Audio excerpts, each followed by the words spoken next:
빌립보서 2장 19절에서 30절까지 말씀입니다.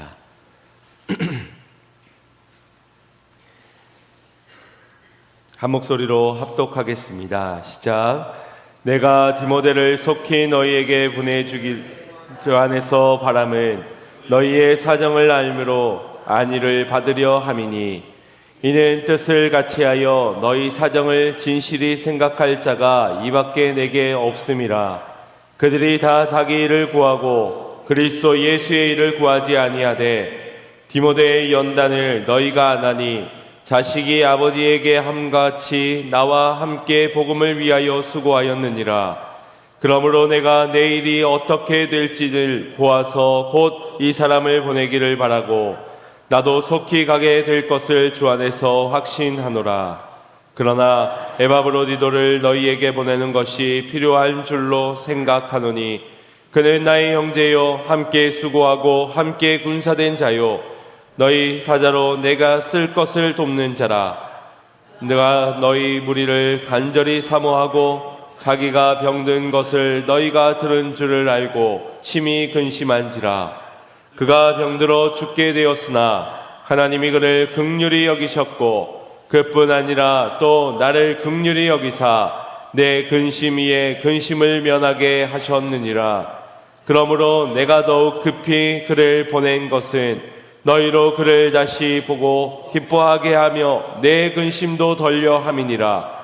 이러므로 너희가 주 안에서 모든 기쁨으로 그를 영접하고 또 이와 같은 자들을 존귀히 여기라. 그가 그리스도의 일을 위하여 죽기에 이르러도 자기 목숨을 돌보지 아니한 것은 나를 섬기는 너희의 일에 부족함을 채우려 함이니라. 아멘. 할렐루야. 오늘도 우리 가운데 주님 함께 하시고 또 우리에게 예비하여 주신 크신 은혜를 부어주실 줄 믿습니다. 사모하는 심령 되시고 주님을 만나는 귀한 은혜가 있기를 간절히 소망합니다. 일본에 있는 세계 최고의 목조 건축물을 효루지라고 부릅니다. 어느 글을 보니 이 호루지를 니시오카 가문이라는 가문에서 화재와 멸실의 위험으로부터 1400년 동안을 이 목조 건물을 계속적으로 지켜왔다고 합니다. 그들이 1000년이 넘도록 이 목조로 만들어진 이 건축물을 세울 수 있었던 까닭은 1000년 이상 지탱해 오던 노송나무를 썼기 때문이라고 합니다. 이 노송나무는 우리가 잘 알고 있는 히노키 나무, 편백나무입니다. 이 니시오카 가문에는 대대로 이런 가르침을 전수해 준다고 하는데요, 1000년 이상을 지탱하는 건축물을 지으려면 1000년은 된 노송을 써야 한다. 무슨 의미인지 이해를 하시겠습니까? 나무의 생명력을 그 나무가 지닌 세월 동안 견뎌낸 그 연수를 측정을 했다라는 것이고, 1000년을 견딘 나무가 또한 1000년을 귀하게 쓰임받는다라는 그런 의미일 것입니다. 모진 세월을 견뎌야 하는 그 견딤이 어찌 힘들지 않다 말할 수 있겠습니까? 모진 세월을 견뎌야 할 만큼 많이 어렵고 힘든 시간이 있었겠지만, 그런 견딤이 있는 만큼에서야 비로소 쓰임받을 수 있다라는 그런 가르침의 이야기입니다. 이는 나무뿐만 아니라 사람도 마찬가지라고 할 수 있겠습니다. 1000년을 견뎌온 나무를 1000년 동안 또한 사용되어지는 것처럼, 사람도 모진 세월의 고통 속에, 고난 속에서 그 세월을 견딘 만큼, 또 훈련된 만큼, 연단된 만큼 이룬 인내의 성숙만큼 우리는 쓰임받게 된다라는 것입니다. 우리가 어차피 피할 수 없는 고난이라고 한다면, 지금 마주한 고난이 주는 고통에 주목하는 것보다 내일 쓰임받게 될 날을 고대하면서 더 그날을 집중하는 것이 우리에게 더 유익하지 않겠습니까?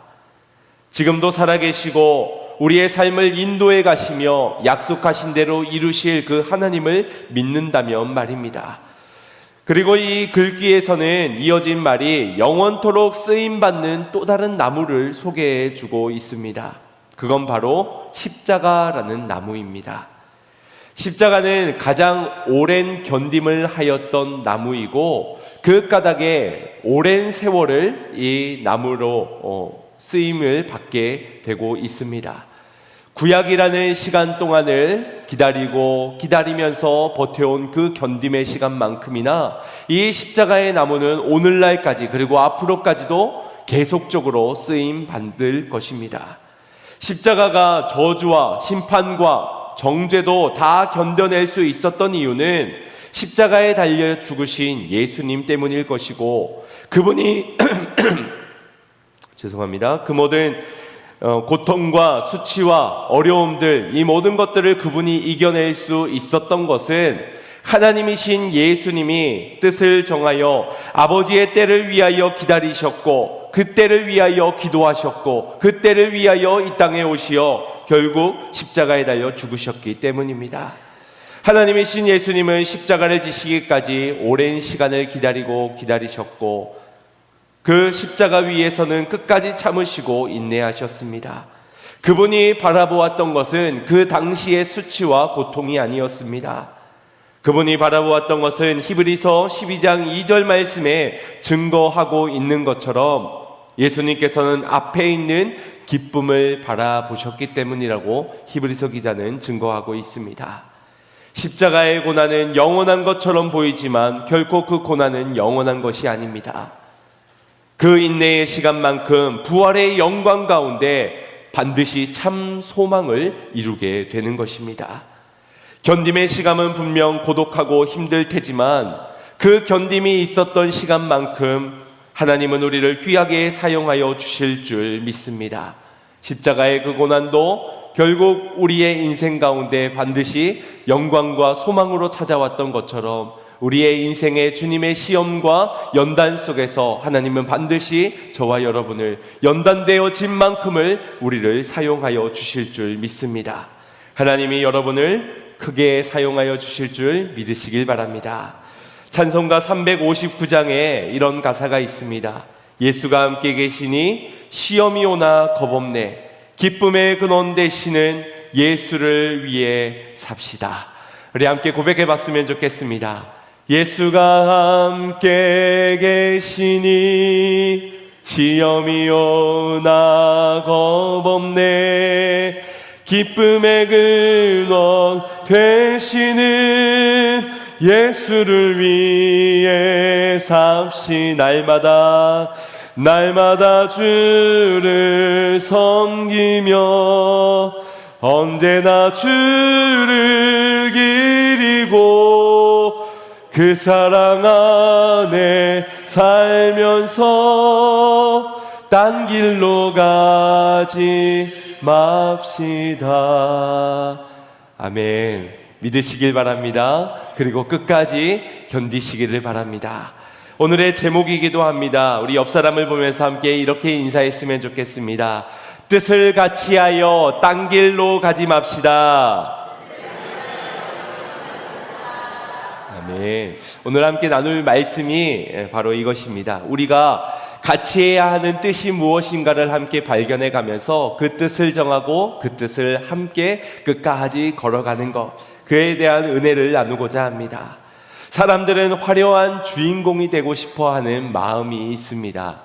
이왕이면 조연보다는 주인공이 되고 싶어 하는 마음이고요.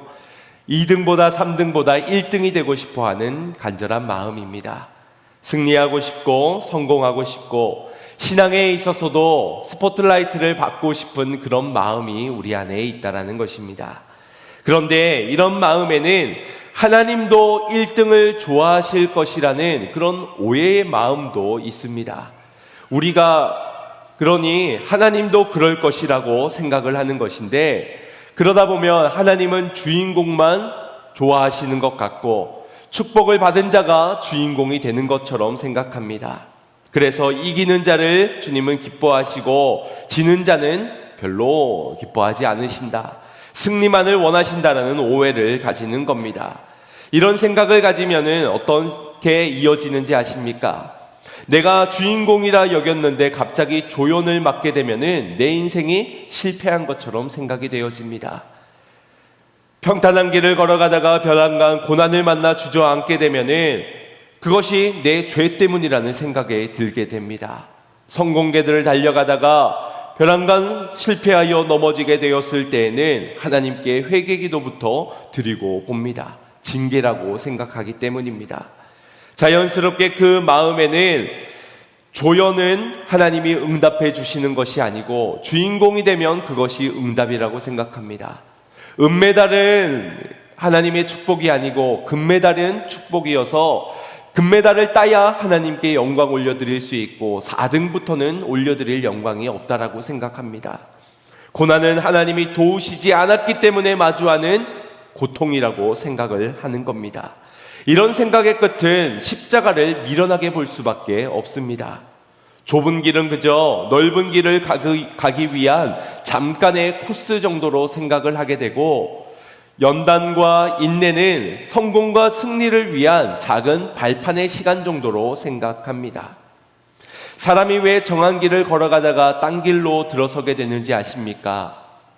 그건 이게 아니라고 생각이 되어지기 때문입니다. 이게 아니잖아. 내 인생 이게 아니잖아. 내가 원하는 건 이게 아니었잖아.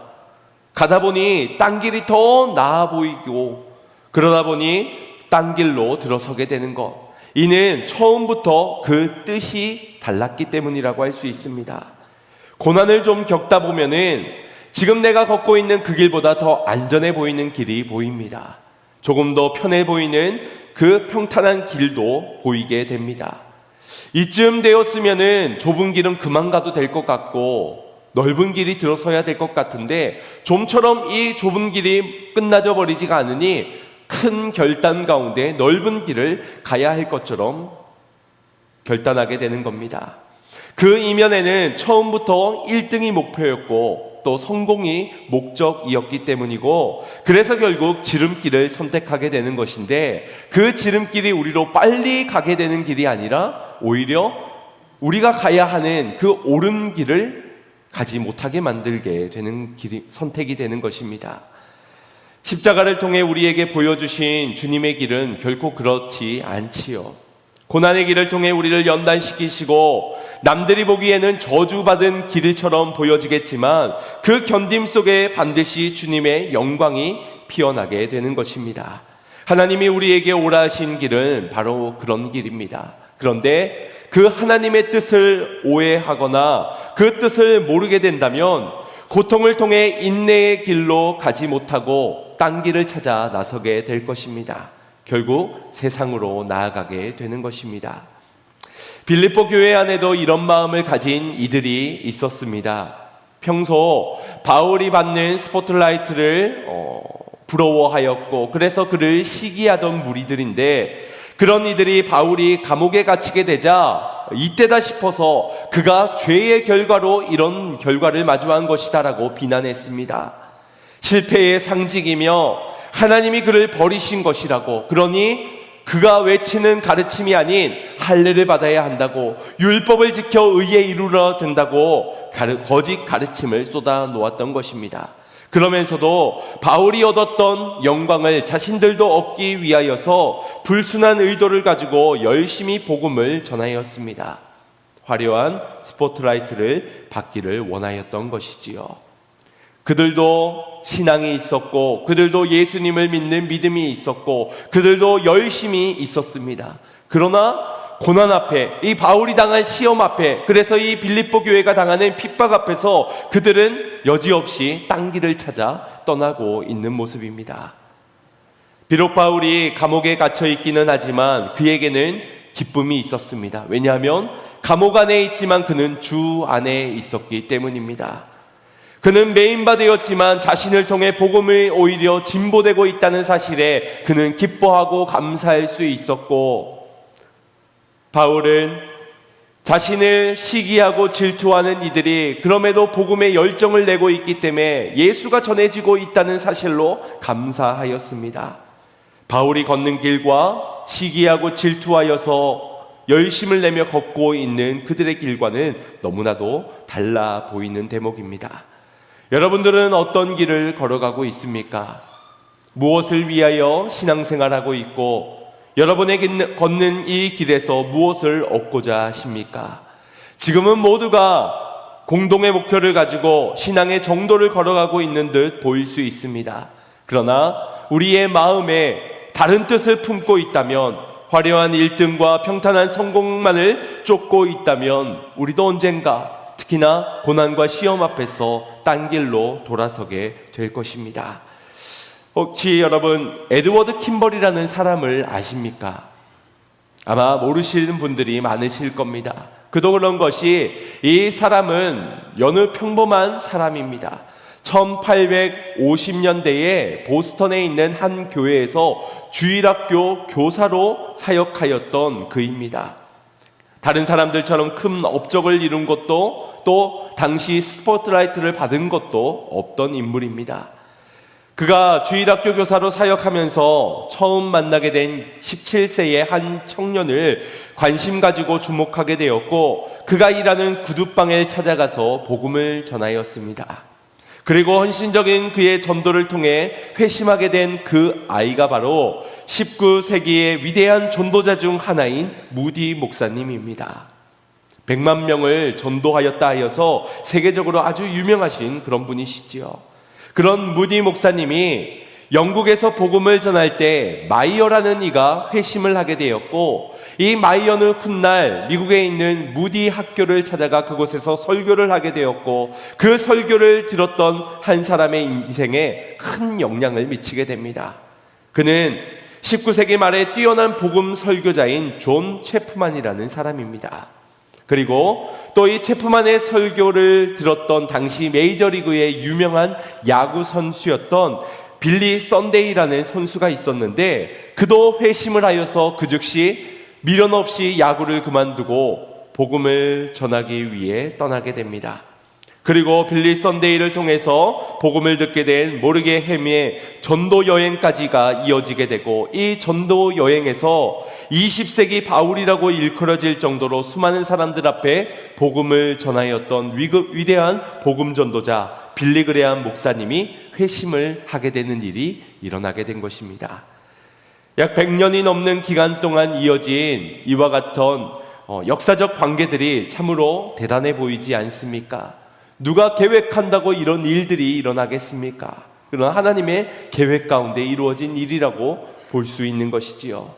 그런데 우린 무디 목사님이나 빌리 그레암 목사님 같이 위대한 업적을 낸 사람들은 기억에 남지만, 이 에드워드 킴벌 같은 분은 잘 기억에 남지 않습니다. 그만큼 그는 아주 평범한 일상을 살았고 평범한 신앙생활을 했다 할 수 있습니다. 그래서 이왕이면 우리는 무디나 빌리 그레암 같은 위대한 신앙의 업적을 이루어낼 수 있는 그런 사람이 되고 싶어 합니다.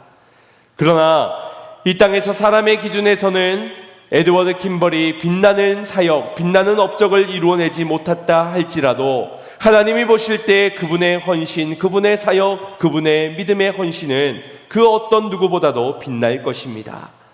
이 땅에선 그분을 향한 아무런 박수의 갈채가 없었다 할지라도, 저 천국에서는 무디 목사님과 빌리 그레암 목사님과 동일한 그런 박수를 주님으로부터 받고 칭찬을 받을 줄로 믿습니다. 사랑하는 성도 여러분, 우리가 걸어가야 하는 길은 주님이 정하신 뜻대로 분명히 정해져 있습니다. 그렇다면 무엇보다도 우리는 뜻을 정해야 할 것입니다. 무엇 때문에 주님을 섬기는지, 무엇을 위하여 주님을 따라 걷고자 하는지, 무엇을 보고자 하는지를 말입니다. 뜻을 정하였던 다니엘과 그의 친구들이 왕의 진미, 그 포로로 잡혀갔던 바벨론에서 왕의 진미를 거부할 수 있었던 것, 왕 신상 앞에서 절하지 않을 수 있었던 것, 하루에 3번 습관처럼 기도할 수 있었던 것은 뜻을 정하였기 때문입니다. 그 뜻을 정하지 않고서 어찌 그 풀무불 앞에서 변절하지 않을 수 있겠습니까? 어찌 굶주린 그 사자굴 앞에서 말을 바꾸지 않을 수 있겠습니까? 그런 결단을 할 수 있었던 것은 뜻을 정하였기 때문입니다. 우리가 만약 뜻을 정하지 않고 주님의 뜻과 같이 살아가지 않는다면 우리도 언젠간 변절할 것이고, 우리도 언젠간 타협하여 딴 길로 빠지고 말 것입니다. 이것은 저주의 말이 아니라 그만큼 주님이 걸어가신 십자가의 길은 하나님의 뜻과 같이 함께 걸어가지 않고서는 끝까지 걸어갈 수 없는 길이기 때문입니다. 바울은 이것을 빌립보 성도들에게 전하고 싶었던 것 같습니다. 감옥에 갇힌 상황만 아니었다면 그가 직접 이 빌립보 성도들의 상황 가운데서 위로하고 격려하고 또 그들이 직면한 문제들을 해결해 갔을 것이지만 그는 감옥에 갇혀있는 처지였기 때문에 이 서신을 전할 수밖에 없었고 서신 가운데 하나님의 뜻을 전하면서 믿음직한 두 사람을 추천하고 있습니다. 바로 디모데와 에바브로디도라는 두 사람입니다. 단순히 빌립보 교회를 이끌 지도자로 두 사람을 추천하는 그것을 넘어서 두 사람의 믿음을 소개함으로써 빌립보 성도들이 이 두 사람과 같은 뜻을 함께 정하여 함께 걸어가기를 간절히 원하였던 것입니다. 또한 이것은 저와 여러분을 향하여서도 주님께서 허락하여 주시는 말씀이기에 우리도 그들과 같은 뜻을 정하고 그 뜻을 붙들어 딴 길로 들어서지 않는 신앙인이 되라는 주님의 말씀이 오늘 우리에게 주어지고 있는 것임을 믿습니다. 먼저 그들이 어떤 뜻을 정하고 어떤 뜻으로 걸어갔는지를 함께 살펴보겠습니다. 먼저 바울은 사랑하는 영적 아들 디모데를 소개해 줍니다. 우리 19절 20절 말씀 합독하겠습니다. 시작. 내가 디모데를 속히 너희에게 보내기를 주 안에서 바라는 너희의 사정을 알므로 안위를 받으려 함이니 이는 뜻을 같이하여 너희 사정을 진실히 생각할 자가 이밖에 내게 없음이라. 아멘. 바울에게는 많은 동력자들이 있었습니다. 전 세계를 다니면서 복음을 전하였고 가는 곳마다 주님의 몸된 교회를 세우면서 거기에 지도자를 세우며 많은 동력자들이 있었을 것입니다. 그런데 빌립보 성도들을 생각할 때 바울에게는 디모데 말고는 다른 이가 떠오르지 않았습니다. 그 일에는 가장 먼저 디모데가 생각이 났고 그 일에는 그가 제격이라고 믿었던 것입니다. 바울은 디모데가 자신의 마음을 가장 잘 헤아리는 사람이라고 말하였습니다. 이것은 단순히 바울이 처한 상황을 알고 있고 또 그가 어떤 감정을 느꼈는지를 이해하고 있다는 그런 의미가 아닙니다. 옥에 갇혔지만 누구보다도 빌립보 교회를 걱정하고 있던 바울의 마음, 몸은 떨어져 있지만 빌립보 성도들을 생각하며 근심하며 그들을 향한 애타는 그 사랑하는 마음을 누구보다도 진심으로 이해하였던 인물이 디모데였던 것입니다. 그는 어쩌면 바울보다는 2인자라고 할 수 있습니다. 바울보다는 화려한 스포트라이트를 안 받았던 인물이라고 할 수 있습니다. 담임 목사니까 바울은 빌립보 교회를 그렇게 사랑할 수 있지, 부교육자인 디모데 입장에서 교회를 그토록 사랑하지 않아도 크게 문제될 것은 없습니다. 그러나 디모데는 그 교회가, 빌립보 성도들이 하나님의 자녀들이요 하나님의 백성이요 내게 맡기신 양떼들이라는 것을, 내가 사랑해야 될 대상들이라는 것을 믿어 의심치 않았습니다. 그래서 그는 바울과 같이 근심하였고 바울과 같이 그들을 위하여서 기도하였고 바울처럼 그들을 애타는 마음으로 걱정하였던 것입니다. 저도 목회를 하다 보면 하나님의 말씀으로 위로를 얻기도 하지만 하나님의 사람들인 성도들에게 위로를 얻는 경우들도 많습니다. 부족한 종을 얼마나 많이 사랑해 주시고 섬겨 주시는지 그런 것들이 저에게 큰 위로가 되기도 합니다. 그런데 그런 것보다도 더 큰 위로가 되는 것은 모두가 떠난 그 자리에 남아서 교회를 위해 애쓰는 그 성도들의 헌신을 볼 때입니다. 성도들을 위해서 눈물로 기도하는 성도, 목사가 다 신방할 수 없어서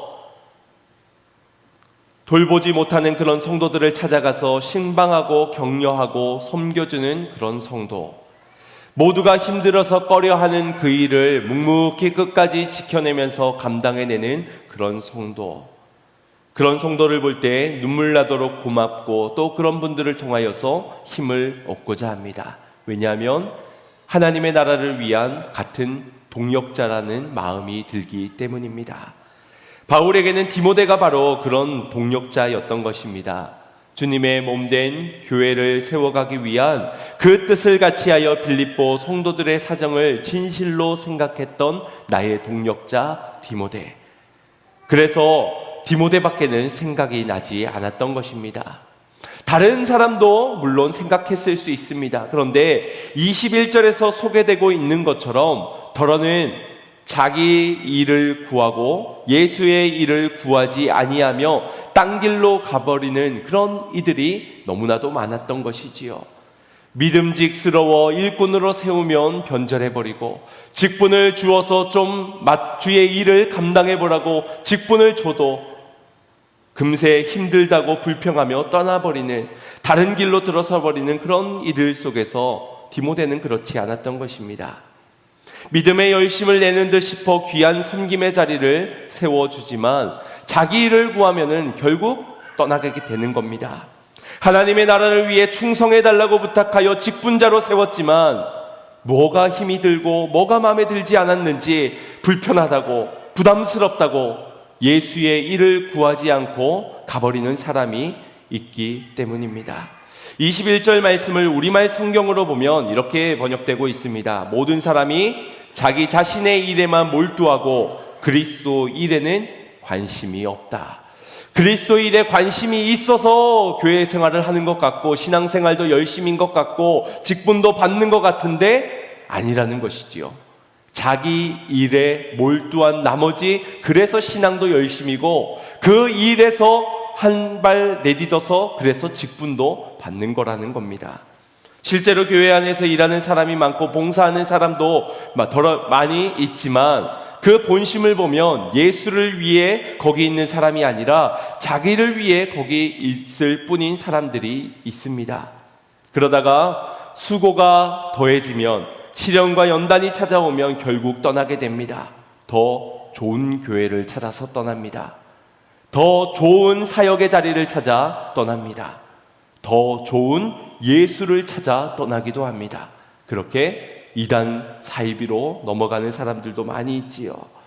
마치 취미 생활을 결정하는 것처럼 오늘은 축구를 배우고 또 한 달 뒤에는 이제 흥미가 떨어져서 스키를 배우고 또 내년에는 또다시 골프로 취미를 갈아타는 것처럼 신앙생활도 사역에 있어서도 입맛 따라, 형편 따라, 내 뜻 따라 그렇게 갈아타는 것입니다.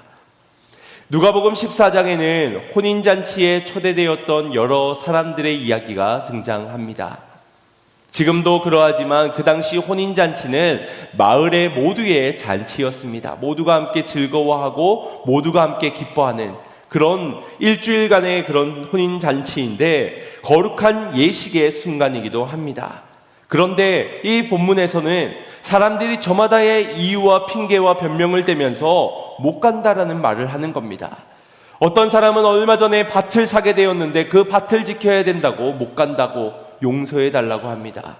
또 어떤 사람은 소를 사서 그 소를 돌봐야 된다고 못 간다 하고, 어떤 사람은 얼마 전 장가를 들었는데 가정을 돌봐야 되기 때문에 나는 못 간다고 용서해 달라고 말합니다. 자기 나름대로는 합리적인 이유를 대며 못 간다라고 고사를 하고 있는 겁니다. 그런데 이 얘기를 들은 주인은 크게 화를 내게 됩니다. 여러분의 결혼식이나 아니면 여러분 자녀의 결혼식에 누가 못 간다고, 이런저런 사정이 있어서 못 가게 되었으니 미안하다고 말한다면 여러분 뭐라고 답하시겠습니까? 못 온다고? 화내실 분은 아마 아무도 없으실 것 같습니다. 그 사람이 부담 가질까봐, 그 사람 마음이 불편하지는 않을까, 그래서 괜찮아, 아마 대부분 그렇게 말하실 겁니다. 못 올 수도 있지 뭐, 어쩔 수 없는 일이지 뭐, 다음에 보자, 그렇게 괜찮다고 말할 겁니다. 그런데 이 주인은 한사코 화를 내고 있습니다. 그가 속이 좁아서 그런 걸까요? 아니면 이런 이유와 변명을 대는 사람들이 거짓말로 말하였기 때문에, 혹은 타당치 않은 불합리한 이유 때문이라고 생각되었기 때문일까요? 그렇지 않을 겁니다. 이 주인이 속이 좁아서도 또 저 사람들의 이유가 불합리하다고 생각되었기 때문도 아닐 겁니다. 이 잔치는 갑자기 이루어낸 그런 잔치가 아닙니다. 이미 벌써부터 그들에게 잔치가 있을 것이라고 말해 주었고, 잔치에 올 것을 초대하였을 때 그들도 한사코 온다고 약조를 하였던 상황입니다. 그래서 초청을 하게 된 것인데, 약속했던 그들이 이때가 되니 저마다 자신들의 사정과 형편을 이야기하면서 못 온다고 하니 화가 나는 겁니다. 그것은 약속을 어겼기 때문이기도 하지만 그들을 위해서 다시 잔치를 베풀 수는 없는 일이기 때문입니다. 그날로 끝이기 때문에. 주님을 사랑한다고 말하는 우리가 주님을 믿는다고도 말하고, 주님이 오실 날을 기대하고 있다고 말하면서 주님 속히 오시라고 말을 합니다. 그런데 주님이 오시면 어떻게 되겠습니까? 주님이 부르시면 어떻게 되겠습니까? 밭을 사서 지금은 어쩔 수가 없습니다. 지금은 가정을 돌봐야 하기 때문에 지금은 안 될 것 같습니다. 지금은 내 몸이 아파, 내 몸이 힘들어 안 될 것 같습니다. 용서해 주십시오. 용서해 주십시오. 언제나 용서해 주시는 분이시지만 그 마지막 순간 주님을, 신랑 되신 그 주님을 맞이할 수 없이 깨어있지 못하다면 그때 용서함을 받을 수는 없다라는 걸 우리는 기억해야 합니다. 우리들 편에서는 너무나도 이해가 될 만한 그런 이유들이겠지요. 그러나 주님에게 있어서는 이해될 수 없는, 이해해서는 안 되는 그런 이유들인 겁니다. 그러나 디모데만큼은 그렇지 않았다는 겁니다. 22절 말씀을 보시면 디모데의 연단을 너희가 안 하니 라고 기록하고 있습니다. 그만큼 빌립보 성도들이 다 알 만큼 이 디모데가 당한 고난과 시련은 엄청난 힘든 고통의 과정이었다는 것입니다. 그런 연단의 시간, 고난의 시간이 그에게도 있었지만 디모데는 나와 함께 복음을 위하여 수고하였느니라.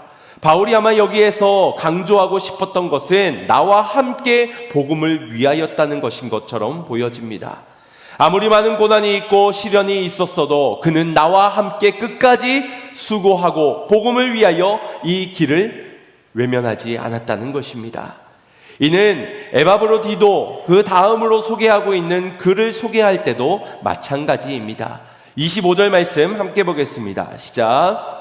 그러나 에바브로디도를 너희에게 보내는 것이 필요한 줄로 생각하노니 그는 나의 형제요 함께 수고하고 함께 군사된 자요 너희 사자로 내가 쓸 것을 돕는 자라. 아멘. 여기에서도 주목하게 되는 것이 바로 함께라는 단어입니다. 나와 함께 수고하고 나와 함께 군사된 자다. 바울이 이 함께라는 말을 디모데와 에바브로디도에게 할 수 있었던 것은 실제로 선교 사역에 그들이 함께했기 때문일 것이고, 또 고난과 시험 속에서도 함께했기 때문이고, 지금 비록 감옥에 갇혀 몸은 멀어져 있다 하지만 마음으로 함께 할 수 있었기 때문에 그래서 함께라는 말을 사용했을 겁니다. 그런데 그것으로 충분한 것이 아니라 그들이 뜻을 같이 했기 때문에, 정한 뜻을 같이 했기 때문에 몸은 멀어져 있지만 형편과 사정은 지금 다르지만 서로 마주한 고난과 시험은 다르지만 그래도 이 뜻이 같이 했기 때문에 우리는 함께다, 함께 수고했다, 함께 걷고 있다라고 강조할 수 있었던 것입니다. 그리고 이 뜻을 같이 하게 된 것이 가장 빛나는 순간이 있습니다. 바로 고난의 순간입니다. 디모데에게도 모두가 알만한 그런 연단의 순간이 있었던 것처럼 에바브로디도에게도 그런 고난의 순간이 있었습니다. 27절 말씀을 보겠습니다. 시작. 그가 병들어 죽게 되었으나 하나님이 그를 긍휼히 여기셨고 그뿐 아니라 또 나를 긍휼히 여기사 내 근심 위에 근심을 면하게 하셨느니라. 그가 어떤 병에 걸렸는지 어떤 병명인지 알 수는 없지만 이 병으로 인해서 죽게 될 정도로 매우 심각한 괴로운 병이었다라고 우리가 알 수 있습니다. 그런 그를 바울은 30절에서 이렇게 증거합니다. 그가 그리스도의 일을 위하여 죽기에 이르렀어도 자기 목숨을 돌보지 아니하였던 것은 나를 섬기는 너희의 일에 부족함을 채우려 함이니라.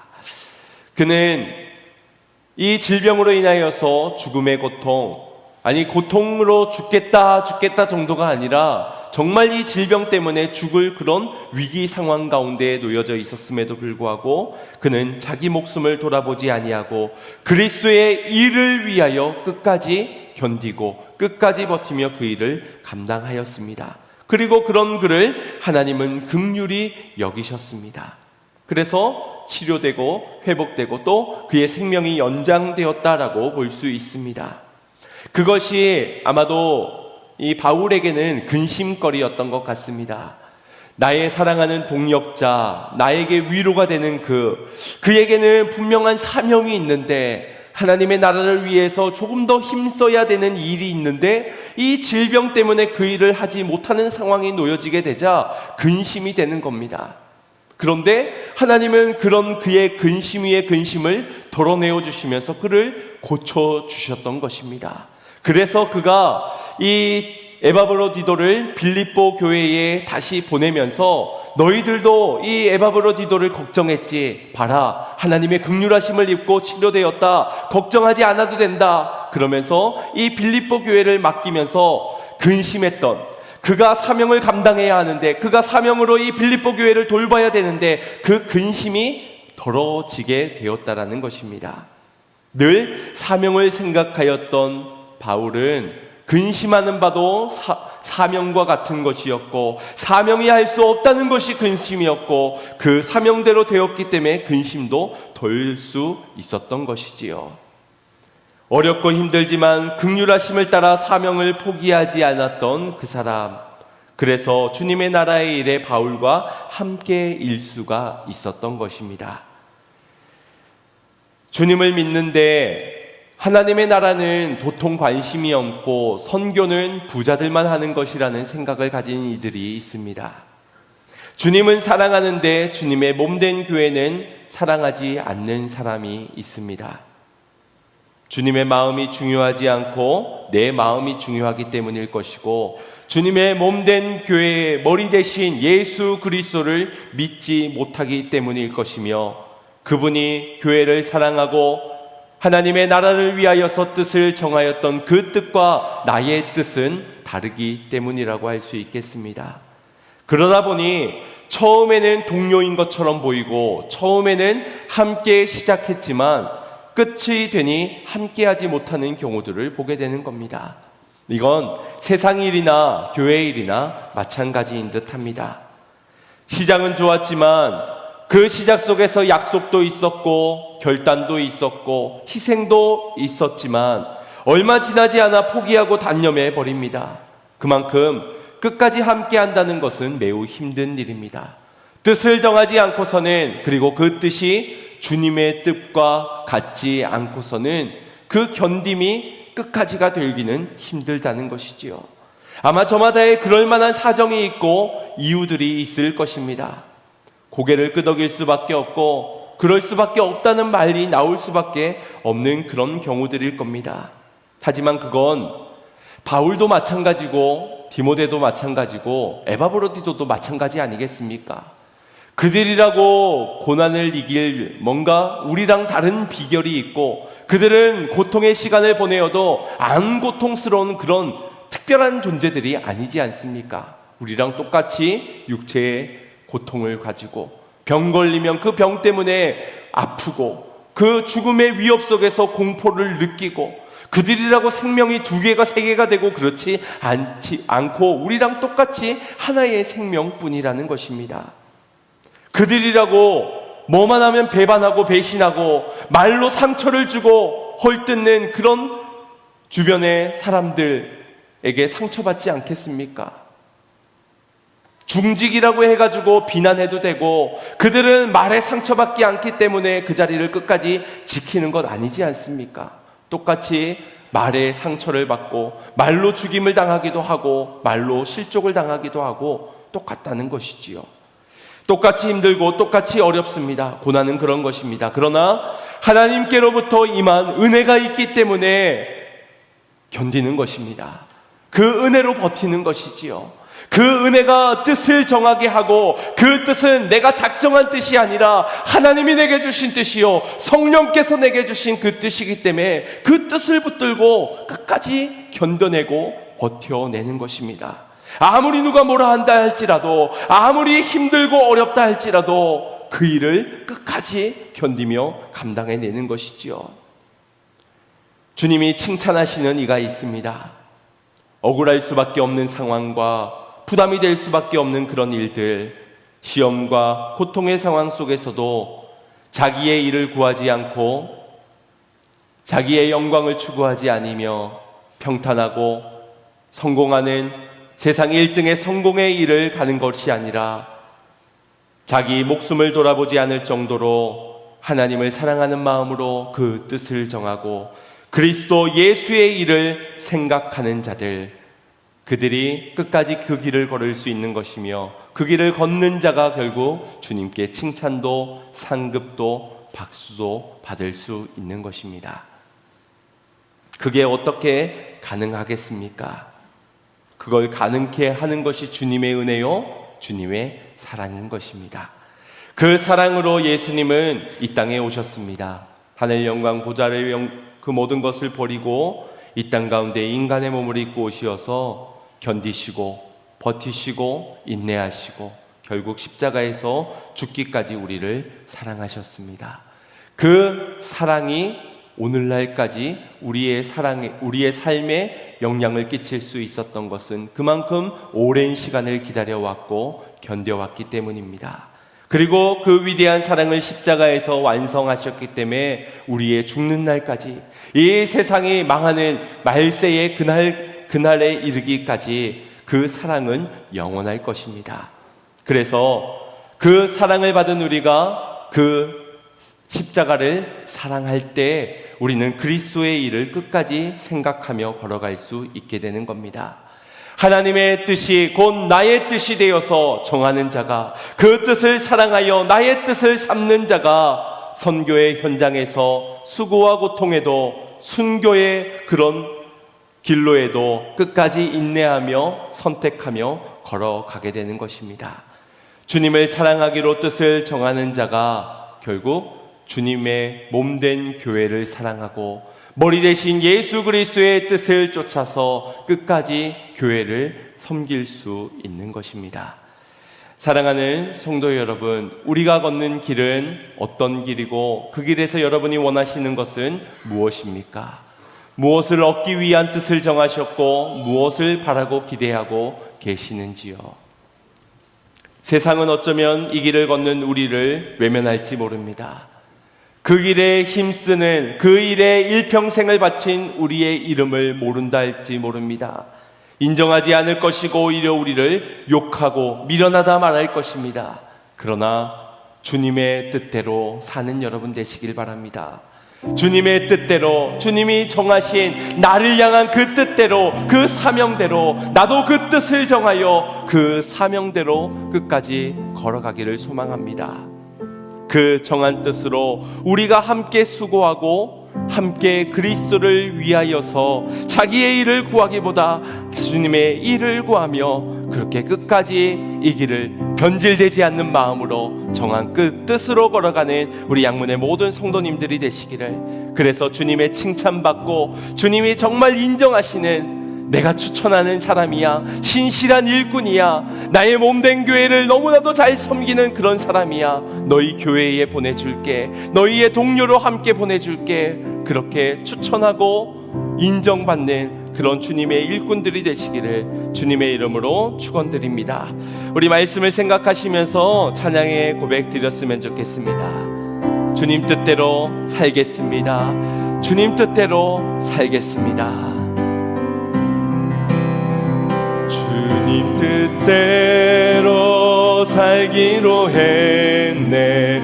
주님 뜻대로 살기로 했네. 주님 뜻대로 살기로 했네. 뒤돌아서지. 다시 한번 더. 주님 뜻대로, 주님 뜻대로 살기로 했네. 주님 뜻대로 살기로 했네. 주님 뜻대로 살기로 했네. 뒤돌아서 세상 사람 날 몰라줘도 이 세상 사람 날 몰라줘도 이 세상 사람 날 몰라줘도 뒤돌아서지 경합니다. 세상 등지고 십자가 보내 세상 등지고 십자가 보내 세상 등지고 십자가 보내 뒤돌아서지 않겠네. 언제 한번가 이 찬양의 가사가 어떻게 나오게 된지 나눈 적이 있습니다. 인도라는 지역에서 힌두교가 모두가 믿는 그런 종교인데 그 중에서 기독교로 개종하게 된 한 가정의 이야기입니다. 이 부족에서 심판을 당하기 위해 마을 중앙에 모여들게 되었고 추장은 이 가장에게 묻습니다. 지금이라도 예수를 믿지 않겠노라고 신앙을 변절하면 너희 자녀를 죽이지 않겠노라고. 그러나 그는 고백합니다. 나는 주님의 뜻대로 살기로 했으니 뒤돌아서지 않을 겁니다. No turning back, no turning back. 그러자 눈앞에서 자녀들이 죽임을 당하게 되었습니다. 두 번째로 묻습니다. 지금이라도 신앙을 변절하면 너의 아내를 죽이지 않을 거라고. 그러나 여전히 그는 고백합니다. 세상 사람 날 몰라줘도 나는 뒤돌아서지 않겠습니다. No turning back, no turning back. 결국 그 아내도 죽음을 맞이하게 됩니다. 얼마나 두려운 상황입니까? 이제 자기 하나 남았는데 마지막의 기회로 묻습니다. 마지막이라도 너가 변절한다면 너의 목숨만은 살려주겠노라고. 아니, 세상 등지고 나는 십자가 보기로 정하였으니 뒤돌아서지 않겠습니다. 뒤돌아서지 않겠습니다. 결국 그는 마지막 순교를 당하게 되었습니다. 우리가 이 찬양 다시 한번 더 고백할 때 그런 뜻이 우리 안에 정해졌으면 좋겠습니다. 정말 그런 죽음의 순간이 우리의 인생 가운데 놓여지게 될지 안 될지는 아무도 알 수 없겠지만 그런 죽음이 아니더라도 정말 사소한 것, 밭 때문에 주님을 파는 자는 되지 말아야 하지 않겠습니까? 장가간 것, 그것이 하나님께 맡긴다면 그 가정 하나님이 책임져 주실 것이고 소도 하나님이 주신 것 아닙니까? 그런 것 때문에 뒤돌아서는 인생 되지 않게 뜻을 정하는 자가 되길 원합니다. 우리 그 뜻을 정하는 마음으로 다시 한번 더 우리 1, 2, 3절 다시 한번 더 고백하겠습니다. 주님 뜻대로 살기로 했네. 주님 뜻대로 살기로 했네. 주님 뜻대로 살기로 했네. 뒤돌아서지 않 이 세상 사람 날 몰라줘도 이 세상 사람 날 몰라줘도 이 세상 사람 날 몰라줘도 뒤돌아서지 않네. 세상 등지고 십자가 보내 세상 등지고 십자가 보내 세상 등지고 십자가 보내 뒤돌아서지 않겠네. 모두가 힘든 상황, 모두가 힘든 고난의 순간 가운데 여러분 어떤 선택, 어떤 길을 걸어가고 계십니까? 혹시 다 내팽개치고 다른 길 찾고자 하는 마음으로 지난날 선택하진 않았는지요? 망설이고 지금도 주저하고 있지는 않으신지요? 우리 이 시간 정한 뜻을 주님 앞에 고백했으면 좋겠습니다. 주님, 다른 길 가지 않겠습니다. 딴 길 가지 않겠습니다. 뒤돌아서지 않고 주님만 따라 살아가겠습니다. 우리 주여 한번 부르짖고 결단하며 기도하겠습니다. 주여,